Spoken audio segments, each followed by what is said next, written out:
মাসের নির্বাচনে চণ্ডীতলা বিধানসভায় যখন কমরেড মোহাম্মদ সেলিম ভোটে দাঁড়িয়েছিলেন, সংযুক্ত মোর্চার পক্ষ থেকে আমরা যখন ক্যাম্পেইন করেছিলাম, আমরা বলেছিলাম 100 দিনের কাজকে 200 দিন করব, আর এর মজুরি বাড়াবো। 2022 সালের ডিসেম্বর থেকে 100 দিনের কাজ বন্ধ, মজুরি দাঁড়িয়েছে 260 টাকা। বছরে 100 দিনের কাজ, তার মানে 3 বছরে 300 দিনের কাজ ডিউ পড়ে আছে। প্রত্যেকটা দিনের 260 টাকা করে মজুরি কারা পেত? এই লাখ লাখ হুগলির বেকার ছেলে মেয়েরা যারা গাঁয়ে থাকে, পঞ্চায়েতে থাকে। এ পয়সা কোথায় খরচ হতো? চণ্ডীতলার বাজারে, চুচুড়ার বাজারে, এই এলাকার একদম এদিকে ধনিয়াখালী থেকে শুরু করে ব্যান্ডেল পর্যন্ত এই গোটা হুগলি জুড়ে এই টাকা খরচ হতো। কিন্তু এই টাকা পশ্চিমবঙ্গে এলো না। কেন এলো না? কেন? রাজ্যের সরকার প্রশাসনকে ব্যবহার করে, পার্টির সম্পাদক কমরেড মোহাম্মদ সেলিম চলে এসেছেন। আমি এই কথাটা বলতে গিয়ে যেটা বলেছিলাম যে আমাকে স্টপ গ্যাপের কাজ করতে হবে, স্টপ গ্যাপের কাজ করতে হবে না। এবার আমার কথা আমি চটপট করে বলে যাব। जिसका संसद का तजुर्बा है और जिसका सड़क पर लड़ने का भी तजुर्बा है, वो अभी आप लोगों के सामने बोलेंगे। पार्लियामेंटेर भेतरेও চোরকে চোর বলার হিম্মত রাখে আর রাস্তায় দাঁড়িয়েও ভোটে বুথ এজেন্ট, ভুয়ো বুথ এজেন্টদের ঘেটি ধরে বার করে দিতে পারে সেই নেতা আছে মঞ্চে, তারাই বলবে তাদের অভিজ্ঞতা। আমরা বলতে চাইছি, এ পশ্চিমবঙ্গের একটি বিপজ্জনক রাজনীতি সরকার, পুলিশ, বিডিও, পঞ্চায়েতের প্রশাসনকে ব্যবহার করে লাখ লাখ টাকার 100 দিনের কাজ চুরি করলো। সবাই সব জানে, কিন্তু চোখ বন্ধ করে আছে।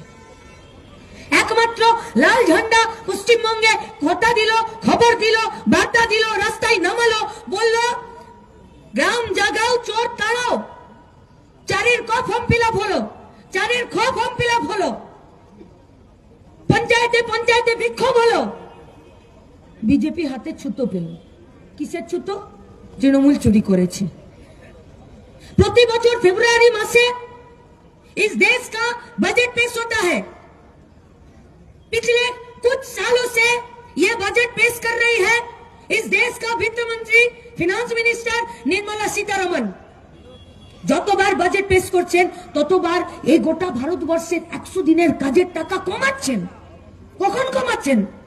যখন রেল বন্ধ হচ্ছে, বিএসএনএল বন্ধ হচ্ছে, এয়ারলাইন্স বিক্রি হচ্ছে, নদী নালা জঙ্গল বিক্রি হচ্ছে, কলিয়ারি খাদান বিক্রি হয়ে যাচ্ছে, আমাদের পেট্রোল যে আমাদের সম্পত্তি তা বিক্রি হয়ে যাচ্ছে।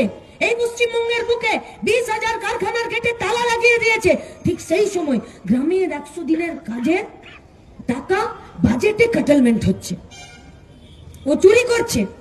পশ্চিমবঙ্গের তৃণমূল কংগ্রেসের পরিচালিত রাজ্যের সরকার প্রশাসনকে ব্যবহার করে, আর দিল্লিতে বিজেপির পার্টিটা নিজের সংখ্যাগরিষ্ঠতাকে ব্যবহার করে বাজেটে 100 দিনের কাজের টাকাতে কাটলমেন্ট করছে।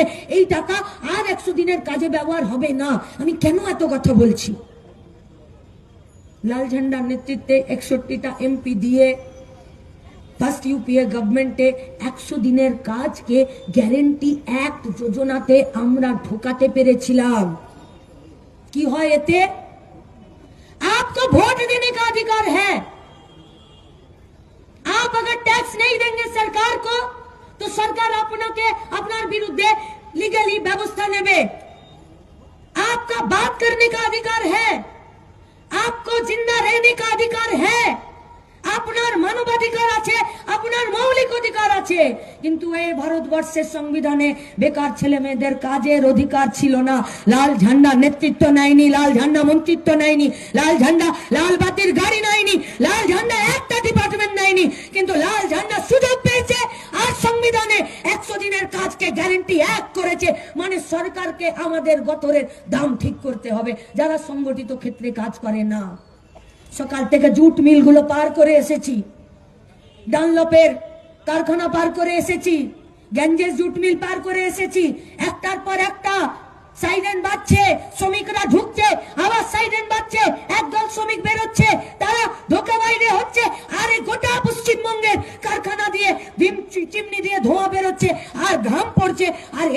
থেকে আমাদের ভবিষ্যৎ, আমাদের বর্তমান, আমাদের এই প্রজন্ম সুরক্ষিত হচ্ছে।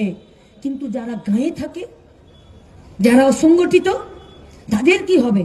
তাই সংবিধানে 100 দিনের কাজকে, আমাদের গতরের দামকে সরকারকে ঠিক করতে হবে। তার লিগালি ব্যবস্থা করেছিল লাল झंडार सरकार, लाल झंडार पार्टी, 61টা एमपी। इसीलिए वो लोग लाल झंडे से डरते हैं যে এরা যদি সরকারে চলে আসে, এরা যদি পার্লামেন্টে থাকে, এরা যদি বিধানসভায় থাকে, तो किसी माँ का लाल का हिम्मत नहीं है कि मजदूरों को 8 घंटे का बजाय 16 घंटा काम करवाए। कारो बुकेर पाटा होबे ना 100 दिनेर काजेर टाका चुरी करार, कारो बुकेर पाटा हतो ना 29টা শ্রমের আইনকে 4টা শ্রমকোড বিলে যুক্ত করে দিয়ে এই গোটা ভারতবর্ষে আমাদের শ্রমিকদের সংগঠিত হবার অধিকারকে কেড়ে নেওয়া। इसीलिए वो लोग लाल झंडे से डरते हैं। আপনি ভাবুন, আপনি পশ্চিমবঙ্গে একটি বিপজ্জনক রাজনীতি চলছে, যার মাথার উপরে ছাতা ধরে আছে বিজেপির পার্টিটা, আরএসএস এর নেতৃত্বে তৃণমূল বিজেপির তৈরি হওয়ার দল।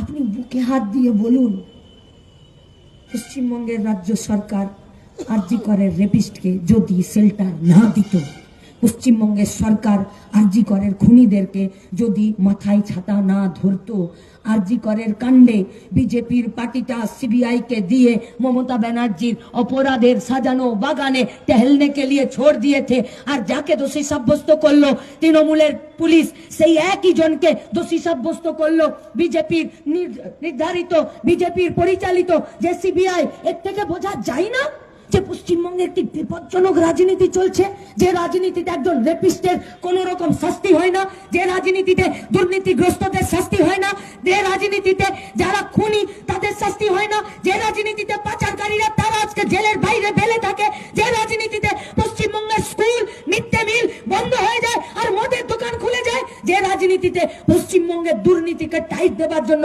বিজেপি তার সঙ্গে হাত করে নেয়। আমরা এই রাজনীতি বদলাতে চাইছি, আমরা এটা জানি। এই রাজনীতি বদলাতে গেলে আমাদেরকে আরো অনেক মাইল যেতে হবে, আমরা এটাও জানি।